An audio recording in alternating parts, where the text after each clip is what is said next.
Electoral bond खरीदने वालों की लिस्ट बीते शाम इलेक्शन कमीशन ने अपनी वेबसाइट पर जारी कर दी, जिसके बाद चारों तरफ इसे लेकर चर्चा होने लगी।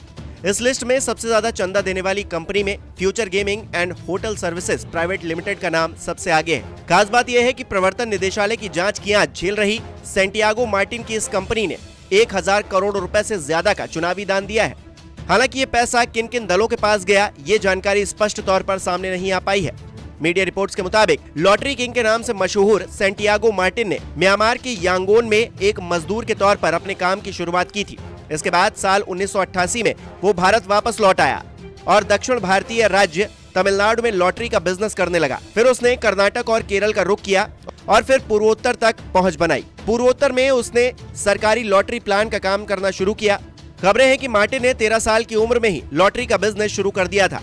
अपने इस काम को उसने भारत से बाहर भूटान और नेपाल तक बढ़ाया। लॉटरी के अलावा सैंटियागो ने कंस्ट्रक्शन, रियल एस्टेट, टेक्सटाइल्स और हॉस्पिटैलिटी जैसे क्षेत्रों में भी अपने काम का विस्तार किया। इतना ही नहीं, Santiago all India federation of lottery trade and allies industries के अध्यक्ष भी हैं। ये संगठन भारत में लॉटरी के कारोबार को बेहतर बनाने और विश्वसनीयता को बढ़ाने का काम करता है। उनकी अगुवाई में future gaming solution India private limited world lottery association का सदस्य बन गया और ऑनलाइन गेमिंग, कैसीनो और स्पोर्ट्स बेटिंग में विस्तार करती चली गई। साल 1991 में शुरू हुई इस कंपनी को पहले मार्टिन लॉटरी एजेंसीज लिमिटेड के तौर पर जाना जाता था। खास बात यह है कि फ्यूचर गेमिंग भारत की पहली लॉटरी कंपनी थी जो अलग अलग सरकारों की तरफ से कराए जाने वाले ड्रॉ का लाइव प्रसारण करती थी। ये company Asia Pacific lottery association की भी सदस्य है। साल 2001 से future gaming world lottery association का भी हिस्सा है।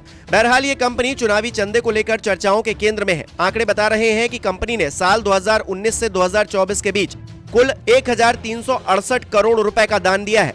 साल 2019 से ही ईडी पीएमएलए कानून के उल्लंघन के आरोपों को लेकर इस कंपनी की जांच भी कर रही है। मई 2023 में कंपनी के कोयम्बटूर और चेन्नई ठिकानों पर रेड भी हुई थी। कुल मिलाकर ये कंपनी संदेह के घेरे में पहले से है और अब जब चुनावी चंदे को लेकर उसका नाम सामने आया है तो सवाल और भी ज्यादा गंभीर हो गए हैं। देखना दिलचस्प रहेगा कि ये जानकारी सामने आने के बाद अब आगे क्या होता है। नमस्कार, मैं हूं मानक गुप्ता। अगर आपको हमारा ये वीडियो पसंद आया हो तो इसे लाइक और शेयर जरूर करें और हाँ, हमें सब्सक्राइब और फॉलो करना ना भूलें ताकि आप देश और दुनिया की कोई खबर मिस ना करें। तो जुड़े रहिए हमारे साथ और देखते रहिए न्यूज़ 24।